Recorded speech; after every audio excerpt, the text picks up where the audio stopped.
What is up, everybody? Welcome on into the last Warchant report powered by Cummins of this season. I'm Aslan Hajavani, joined by Ira Schofel, managing editor of Warchant.com, and Jeff Cameron, host of the Jeff Cameron Show, 1 to 3 o'clock weekdays on Warchant TV, as well as 93.3 FM in Tallahassee. Head to shop.cummins.com.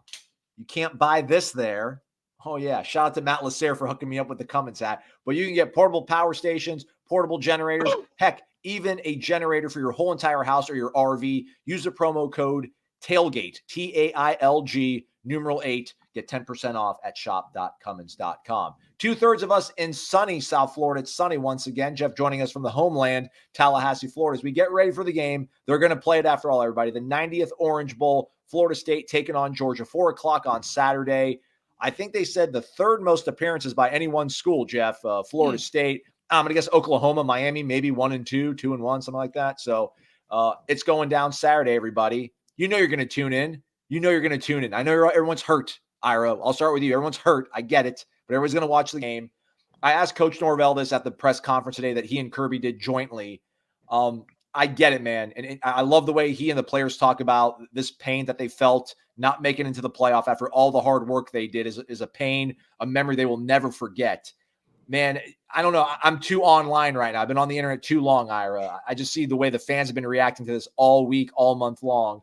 Is there any chance like this is like something that could haunt a program for a while, or will Saturday be kind of like a cathartic moment and they can flush it and move forward, we hope? I thought Mike Norvell had a perfect response to your question when he said, we just need to go play the game. Like, I think that will be a good kind of kickstart to life after what happened. Until they play a game, there's just going to be so much trepidation, so much concern, so much frustration, so much anger. All those emotions that have been stewing over the last month aren't going to go away. Now, again, if Florida State goes out and gets beat by 60, then it's not going to be a very cathartic experience. But if they can play halfway decent and just be competitive, the guys that go out there, if they compete, if they give them a game, I think all of those things will be positive steps in the right direction. But honestly, what happens after this game is going to be much more important. What they do in the transfer portal, what they do getting this team ready for next spring practice, how those guys respond to a new offseason and all those things to get back on track. I thought one of the messages Mike Norvell said repeatedly today was this program's still going higher. Like the goal is to go higher than we did this year. And so that's the message to the players. But they kind of have to get to this game and then get past this game, I think, for us to move beyond what the last month has been. What do you think, Jeff? 41-year-old Aslan moved past this relatively fast. I think 21-year-old Aslan would still be kicking and screaming and throwing a tantrum right now about things. I mean, those players, they're so honest and they're wearing their emotions on their sleeve. Some of those guys will no longer be here with the program, but those who stay, will it be a burden, or will this be something that kind of can fuel them moving forward, we hope? You'd like to think it could help fuel them. I feel bad for them. I really do. Just a caveat here before I answer your question. It's awfully hard to ask 18 to 22-year-olds who don't have a ton of life experience to channel their frustration and anger into something positive after having been snubbed the way that they were. It's absolutely brutal. And Mike Norvell has a very difficult task on his hand to try to rechannel and refocus that energy and anger and frustration into something positive. It's very tough to do. It's easier said than done, but it is something he is tasked with trying to do. We'll see. I don't like their chances in this game, but I also think, like Ira pointed out, they just got to get to this game, get past this game, and get refocused on continuing to build this program. I think they'll do very good things in the portal. That's what they do. They've been very successful there in the past. I suspect they'll be very successful there in the future.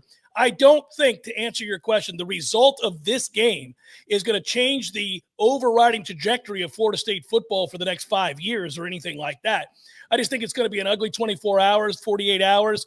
You're going to hear the disingenuous and, to me, intellectually dishonest approach from the national media and other writers who've been wanting to pile on Florida State, who, for whatever reason, seems to have a target on their chest as a representation of all that's wrong with college football in the midst of a huge transition in which the NCAA says anybody can transfer as many times as they want to, and all the other things that frustrate fans, like the bowl games don't mean anything, etc.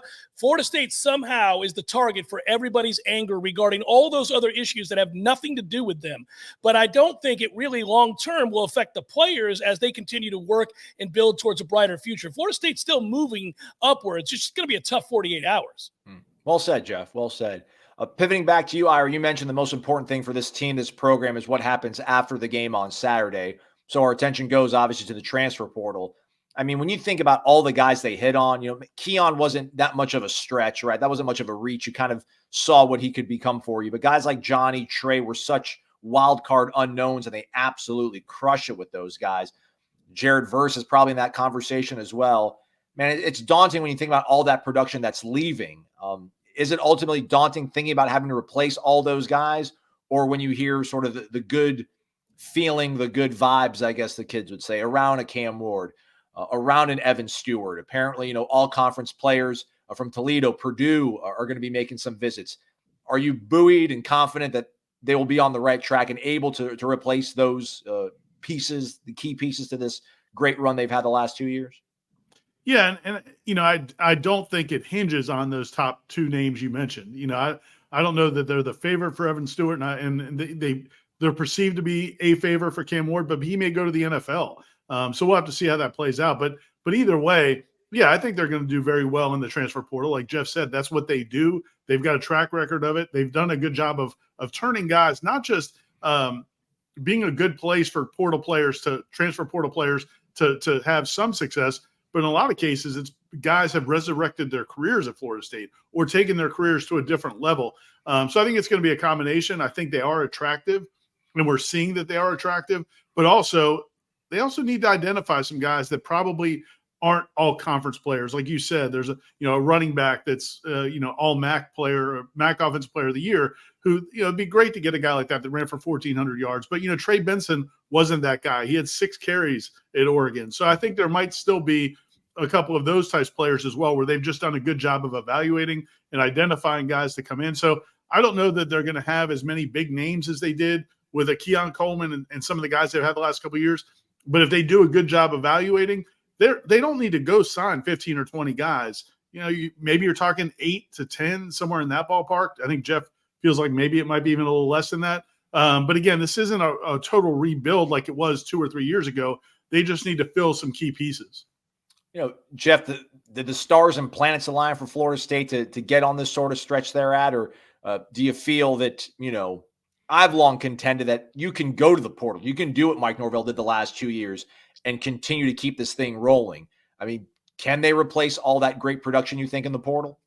I do. I kind of mix and match my opinion there on where you're at with the portal and what you can achieve and what you can't achieve. I believe partly that's true, and they will do that. I think they will do that. But I do think you have to continue to sign really good high school recruiting classes. Certain positions seem to be readily available in the portal, while others a little less so, at least in terms of quality. So I think you kind of want to mix and match those two things. But I absolutely believe that they can get, and Ira, I've kind of come around to your way of thinking here. I think my number has moved north of the 5 I originally said. I would go up to 10 here if need be, if they're the right guys. And I think that's the thing you hit on. If they're the right guys, I don't think you need to sign guys just to sign guys. Now, there are some players and position groups that need replenishing.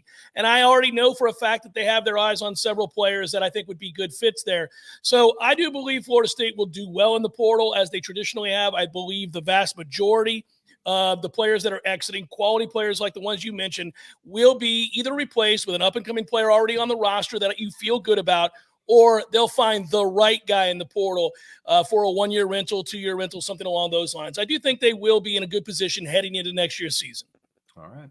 Well, hey, there's a game to be played. I don't know if we're going to break it down or go matchup by matchup, but we're going to talk a little bit about it. That's coming up next right here on the Warchant Report, powered by Cummins.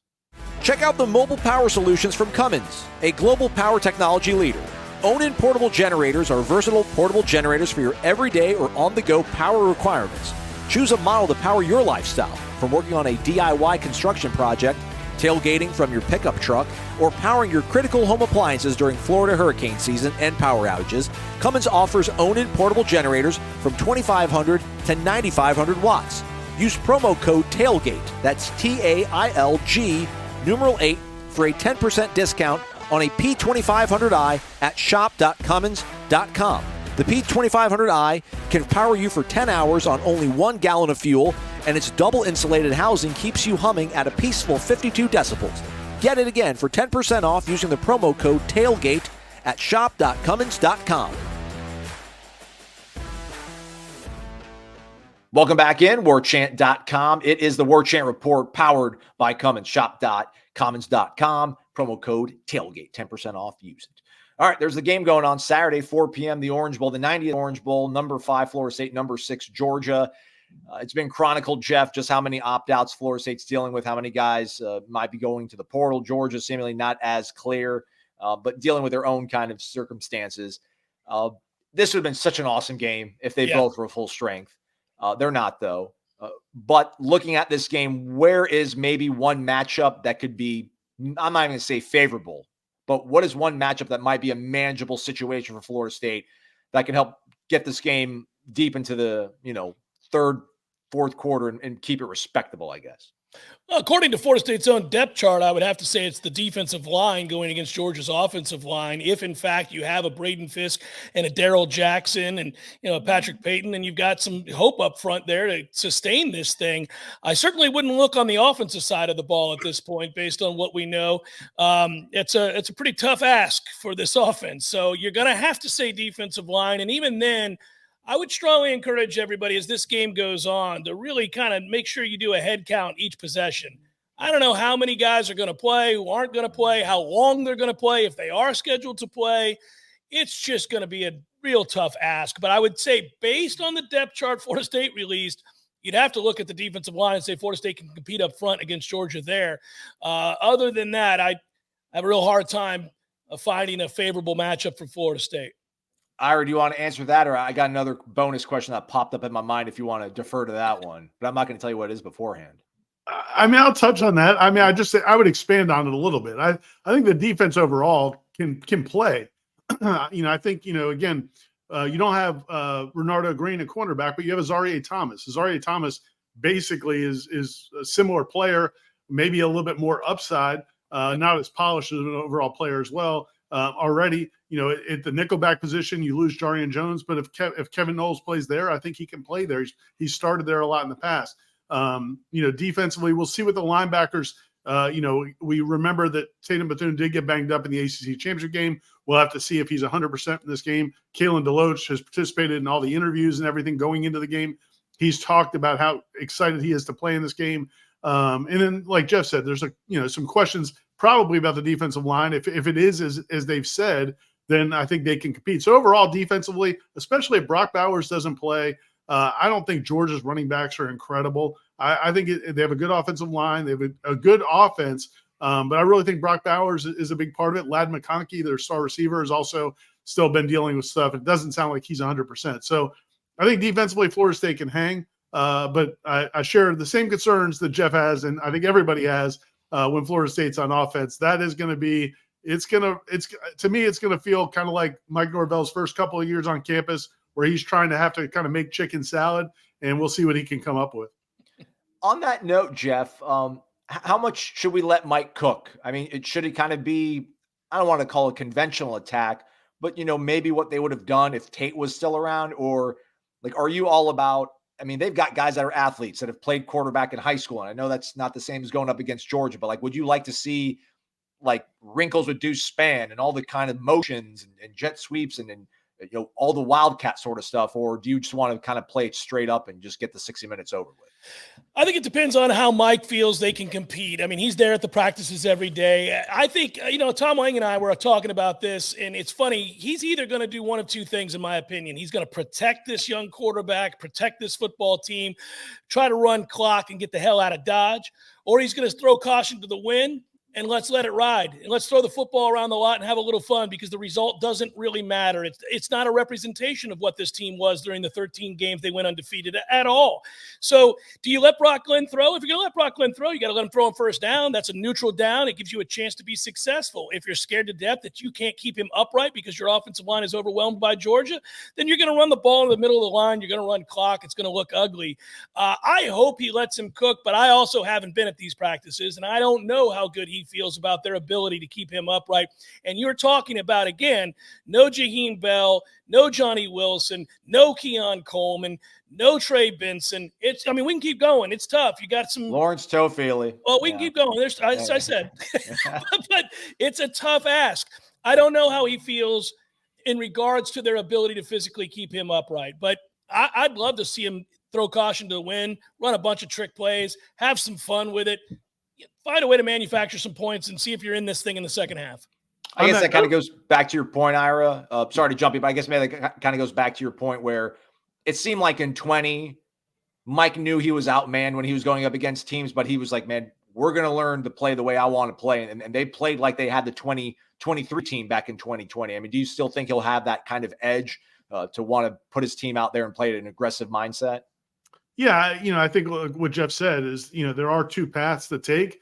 But after covering Mike Norvell for 4 years, I think we know the path he's probably going to take. I don't think it's in his I don't think he can physically make himself go into a game and just try to get out in 60 minutes and minimize the damage. I think he's going to try to score points however he can. One thing I think is positive, and again, we've written about it some this week and talked about it, but I do think it is positive.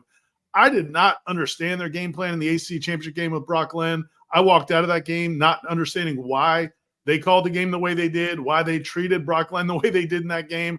And, going back and talking to Alex Atkins this week, and Mike Norvell talked about it as well on Friday, that they didn't know it was going to be Brock Glenn's game. This game, they do know it's going to be Brock Glenn's game. So I think it changes your approach. I think it'll give him a better chance for success in that ACC championship game. They thought it might be Tate Rodemaker until, probably the day of the game. So, I think that from that standpoint, I think it gives them a chance to come up with a better game plan, I think, than they did the last time Brock Glenn started. The slogan's unconquered, Jeff. So they're not trying to just, keep it competitive. But these young kids that are going to have to play the bulk of the snaps in this game, is there anything that you can kind of see in your mind's eye that if they play at a certain level of effort, toughness, certain plays that are made, that could springboard them going into next season and makes you feel good about what you have as depth? Because, again, you'll probably be attacking the portal to find those high-end first teamers, you would assume. Absolutely. I'm really excited. I mean, look, if I look at this just from a fan standpoint, like I'm just going to go in and put my Florida State cap on and cheer and root for these kids to make it a game, how could you not be excited about seeing somebody like Destin Hill play football or Vendravius Jacobs, who should get an opportunity here, or even Portier and guys like that? But obviously, Akeem Williams, I don't know how healthy he is. Again, I'm a fan sitting down. I'm kind of going to be taking notes with each possession to see who's out there. But who doesn't want to see that kid play ball? And by the way, Brock Glenn, I think, has a real bright future. I think he's been thrown into a hell of a difficult situation here. His first game ever as a start against Louisville, and he wasn't even sure he was going to start, as Ira just pointed out.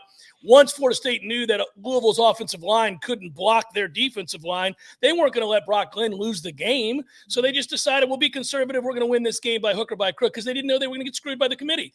And then secondly, I think from there, now you got to play Georgia and you don't have your roster. I mean, this is not going to be a referendum on Brock Glenn. I'm still excited about what he brings to the table. And I hope he has a moment or two in this game where we all get excited about what his future looks like. And he may have a chance to do that because, as Ira pointed out, they know this is his game. So I don't think you go into this thing running it into the center of the line, running clock, punting, losing 50-0. I think you let the kid throw. I'm stoked now. I want to make a game prediction. Let's do it. We'll do it right after this here on the Warchant Report, powered by Cummins. Whether the power is out or you're out of pocket, be the hero with portable power from Cummins, a global power leader. Onan Power Stations, perfect for mobile lifestyles, small and compact. Cummins Onan Power Stations provide temporary, off-the-grid power. Use it to charge your mobile devices, power your TV for the tailgate, run a fan to cool the party, or light up the after-dark celebration. Cummins offers power stations from 100 to 1,000 watts. These can be very handy during those temporary thunderstorm power outages we often get in the southeast in the afternoons. Use the promo code TAILGATE, TAILG, numeral 8, for a 10% discount at shop.cummins.com. Alas, I'm not who I used to be. The 30-second commercial break, I think, took some of the fire out of me. But we're back. It's the Warchant Report. It's powered by Cummins. Shop.cummins.com, the website. Tailgate, TAILG, numeral 8. That's a promo code. Gets you 10% off. Portable generators, portable batteries, RV generator, home generator. You got Visa gift cards laying around. You got some extra holiday cash. Treat yourself. I always said, electric toothbrush, umbrella, flashlight. Best 3 presents you give anybody. I add to that the portable batteries, the portable power stations by Cummins. Check it out. Aslan, if you ever give me a flashlight, we're not friends anymore. Who doesn't? Who could use a good quality flashlight, a good metal flashlight, that also could second as a weapon? Buddy, I've got 3 or 4 good flashlights. Don't give me a flashlight. Aslan, I'll take it, Aslan. You can give me all the flashlights you want, buddy. You never know. You never know what's going to happen in this world. Well, I need a you flashlight. never know what can happen in this world. You never know what can happen in a college football game with all the emotions and everything both these teams have been through. Let's make our picks. But before we make our picks, the rest of the staff over at Warchant.com with their Georgia Florida State Orange Bowl predictions. What's up, Seminole fans? It's your favorite Corey Clark here. On my way to the Orange Bowl. I'm beautiful I-10 right now. The beautiful Stephanie is in the back seat sleeping. Hopefully I'm not waking her up. Anyway, calling in, recording in to predict this game unlike any game I've ever covered. Look, I don't think it's going to be all that close. I think if these two teams played at full strength, it would be a one-possession game going to the final drive, but it's not close to full strength for Florida State. Georgia's missing some guys too, but not nearly as much. So with that in mind, we know what Florida State isn't going to have on offense. It looks like they're not going to have at least 4 or 5 starters on defense, and they're playing the 2-time defending national champs. So my prediction is I think they're going to fight. I think they're going to compete, but Georgia 34, Florida State 13. Peace and love. Alrighty, I have no idea how this game is going to play out, so I'm going to let fate decide. And I'm going to bring a little visual aid to the table here. Let's bring a visual aid. We're going to be picking numbers 1 to 35. I'm telling Google to generate the score for us. Remember, shop.cummins.com, shop.cummins.com, as we generate Georgia's total for tomorrow. 34. Uh-oh, I don't like that. The range is 1 to 35. So Georgia 34, Florida State 4. That's not a real number. No, let's try again. Ooh, 34 to 7. 34 to 7, Georgia over Florida State. Do not blame me for the prediction. Blame Google. Let's just hope, though, that Florida State does air it out tomorrow. In all seriousness, I'm proud of this group no matter what happens tomorrow. They've been through unprecedented times, both this roster and this staff. I wish them all the best of fortune tomorrow. Air it out, Brock Glenn. Let's see what you can do. Driving around here in sunny Miami, get ready for the Orange Bowl tomorrow. Honestly, I don't even know where to start when picking this game. It's just with so many opt-outs with FSU, you're basically going in there with second stringers.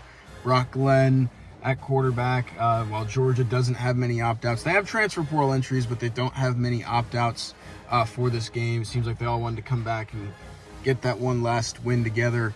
But I'll give it 34-20. I think FSU covers. I'm going to slam that, my bookie, and I got a feeling they're going to keep it close. Our guy Tom. I mean, even AI is getting involved now. They're going to take our jobs away there. Google picking scores. But you want to hear from the guys on the screen above me right here. Ira Schofel, Jeff Cameron, I'm Aslan Hajavandi. Again, thanks for being here. It's the Warchant Report powered by Cummins. Jeff, 4 p.m., Miami Gardens, Hard Rock Stadium. Florida State number 5, Georgia number 6. I think we all know kind of how the game's going to maybe shake out, but give us an affirmative sort of thought on how things will shake out Saturday for Florida State in that game. I just hate that Florida State's in this position. Again, we already know the lazy narrative that will be born from this game if Florida State were to lose it lopsidedly. It's already started. You've already heard some of it. It's very frustrating. It's not who they are. It's not what they were this season. I hope fans don't walk away from this game thinking, oh, the program's in disarray, because I don't think that's accurate either. I say all of that to say this. I think Florida State's going to get stomped. I think Georgia's going to win this game 34-10, 41-10, somewhere in there, but I'll go Georgia 34, Florida State 10. Okay. I think we're all kind of hanging around that area, Ira. What do you think about Saturday's game? Yeah, the one thing I want to clarify a little bit here, and I'll probably write about it in something I write about as well. I think the one thing that Kirby Smart has done better than Mike Norvell this week in these last couple of weeks is he's managed the narrative about who's playing in this game, how many opt-outs there are. We were talking to some of the media earlier today, and somebody asked me, so how many opt-outs did Florida State have? 25, 30? What? I'm like, they don't have 30 opt-outs. No. They had a bunch of guys go in the portal, just like Georgia did. Georgia had 18 guys go in the portal. And they've got some guys who haven't opted out yet, but we don't think are going to play in this game. Brock Bowers probably is not going to play in this game. Amarius Mims showed up in South Florida on Thursday night for the game that's on Saturday. They have not said he's opted out, but come on. I mean, maybe I guess he shows up and just suits up on Saturday. We'll see. Brock Bowers also has not practiced all week. So, again, they've done a really good job. And my guess is there might be a few other players at Georgia who aren't going to play in this game, but Kirby is not divulging that information. So I just don't think Georgia is going to be what Georgia was either. I think Florida State's going to have a hell of a time trying to move the ball. I'm going to say they score 10 points also, but I'm not going to go as far with Georgia's offense. And I think Florida State's defense, if these guys compete, my only concern is if they get down and get discouraged, that you see them kind of fold the tents a little bit because they've faced so much adversity. And if that happens, you'd hate to see it. I don't think it's an indication of the future, but it's a possibility. But if they don't do that, I think I'm going to say 27-10. I don't think Georgia's offense is going to be all that dynamic either against a good Florida State defense that I don't think is going to be that bad unless, again, they get down big and the weight of the world. Jeff mentioned earlier, maybe some guys decide not to play the whole game. We'll see how that plays out. But all things being equal, I'm going to say 27-10 Georgia. Y'all ready? Y'all ready for an upset? Let's go. Yeah, I can't do it. I'll go 31-10. My hope is that, like Florida State, I know we like to defer to the second half. Mike Norvell does. Let's go ahead and receive the ball, and let's just get some points on the first drive, and let's have a lead. All right. That's all I want. That's all I want. And I'll be fine with it. I'll have a happy new year. I hope you folks all do as well. That's a wrap for us. Thanks for watching another season of the Warchant Report, powered by Cummins. We've been doing this forever. Shout out to our folks at Cummins for hopping aboard and doing all this. Jeff and Tom, get you going. Pre-game show, what time's that going down, Jeff? 3 o'clock, buddy. 3 o'clock. Post-game show with Tom and Gene as well. Warchant Wrap presented by Vitamin Energy, or the Vitamin Energy Warchant Wrap with Ira and Corey. Corey's on his way down, everybody. You saw earlier when he made his pick. So we'll all be a happy family here covering the Noles. Hope you folks tune in. Hope you folks stay connected to warchant.com. Portal season going on. We got you covered that as well. So go to warchant.com. Hit the thumbs up on the way out as well. We'd appreciate it. For Ira Schofel, Jeff Cameron, I'm Azon Hudjavani. Thank you for watching the Warchant Report powered by Cummins. Have a happy and healthy new year, everybody.